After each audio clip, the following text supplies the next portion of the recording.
2024, junio 30, domingo de la 13ª semana del tiempo ordinario. Evangelio de nuestro Señor Jesucristo según San Marcos, capítulo 5, versículos del 21 al 43. En aquel tiempo, cuando Jesús regresó en la barca al otro lado del lago, se quedó en la orilla y ahí se le reunió mucha gente. Entonces se acercó uno de los jefes de la sinagoga, llamado Jairo. Al ver a Jesús, se quedó a sus pies y le suplicaba con insistencia: Mi hija está agonizando. Ven a imponerle las manos para que se cure y viva. Jesús se fue con él, y mucha gente lo seguía y lo apretujaba. Entre la gente había una mujer que padecía flujo de sangre desde hacía 12 años. Había sufrido mucho a manos de los médicos y había gastado en eso toda su fortuna, pero en vez de mejorar, había empeorado. Oyó hablar de Jesús, vino y se le acercó por detrás entre la gente y le tocó el manto, pensando que, con solo tocarle el vestido, se curaría. Inmediatamente se le secó la fuente de su hemorragia y sintió en su cuerpo que estaba curada. Jesús notó al instante que una fuerza curativa había salido de él. Se volvió hacia la gente y les preguntó: ¿Quién ha tocado mi manto?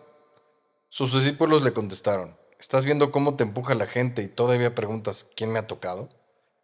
Pero él seguía mirando alrededor para descubrir quién había sido. Entonces se acercó la mujer, asustada y temblorosa. Al comprender lo que había pasado, se postró a sus pies y le confesó la verdad. Jesús la tranquilizó, diciendo: Hija, tu fe te ha curado.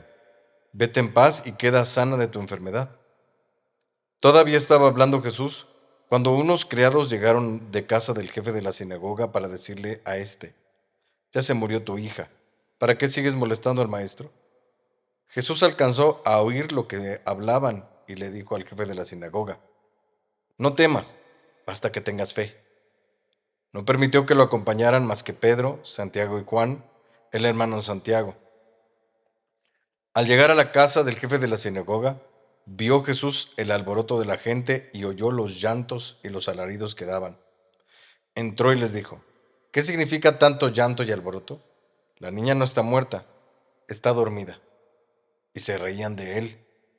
Entonces Jesús echó fuera a la gente, y con los padres de la niña y sus acompañantes, entró a donde estaba la niña.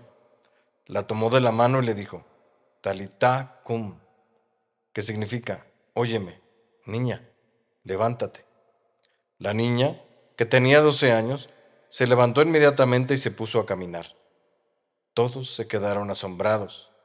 Jesús les ordenó severamente que no lo dijeran a nadie y les mandó que le dieran de comer a la niña. Palabra del Señor. Cuando Jesús hace milagros, está predicando un par de cosas que no se dicen de manera verbal, pero que están desvelando un mensaje poderoso. Dios no quiere la muerte, sino la vida, según nos cuentan en el libro de la sabiduría. Pero entonces la muerte que se ha salido del designio divino y que según este texto que hemos leído del libro de la sabiduría fue sembrada por el diablo, declararía la derrota de Dios ante la trampa del demonio. Declararía algo que no estaba pensado para existir y que hizo su aparición. Bueno, primero hay que aclarar que la muerte no es una existencia, como muchos la veneran, y mucho menos es una personificación, y mucho menos es santa. La muerte en realidad es el deterioro de lo que existe, es el testimonio de que lo que existe se ha echado a perder y que el demonio, por mala leche y odio hacia Dios, ha querido destruir lo que Dios había creado. Pero esto no ha sido gratuito, ni tampoco ha sido una exclusiva obra del demonio. Vamos, que no se puede dar todo el crédito a él. Más bien fue algo que nosotros mismos nos hemos buscado, porque bien lo dice San Pablo a su discípulo Timoteo: el salario del pecado es la muerte. Aquí es donde podríamos encontrarnos en una encrucijada. ¿Será que la muerte es la consecuencia natural del pecado? Al deteriorarse la fuente vital de un ser, ¿esto hace que éste se deteriore hasta morir? O más bien, ¿Habrá sido la muerte una forma de limitar el mal existente en un ser que se ha separado de Dios y éste habría pagado por justicia, pero al mismo tiempo por necesidad o por el bien del ser en cuestión? ¿Habría Dios inventado la muerte? Ciertamente es una pregunta abierta. Podemos hacer suposiciones al respecto, y es que no es que Dios haya agregado un castigo o quien le fuese infiel, por lo menos no después de la infidelidad, sino que Dios habría pensado ya que una criatura que se separa de su designio comenzara un proceso de erosión hasta llegar a la muerte, y el mal mismo, con su efecto limitar la existencia de algo que ya no es bueno del todo. Realmente no lo sabemos. Lo que sí sabemos es que la muerte no en todos los casos es una maldición, sino una forma de renovar lo que está mal y volver a empezar, pero ahora bien. La muerte probablemente es necesaria para acabar con el mal y volver a comenzar el bien. Y sin embargo, en el corazón de Dios está necesidad que hiere a sus hijos y que los lastima. Para Él es algo que lo vulnera y que hace que Él mismo se solidarice con el dolor. Dios mismo es fuente de vida, tan fuerte que no fue necesario tocarlo a Él, ni siquiera fue necesario hacérselo saber, hacerlo consciente. De Él emana vida y en abundancia, hasta el punto de repartirla.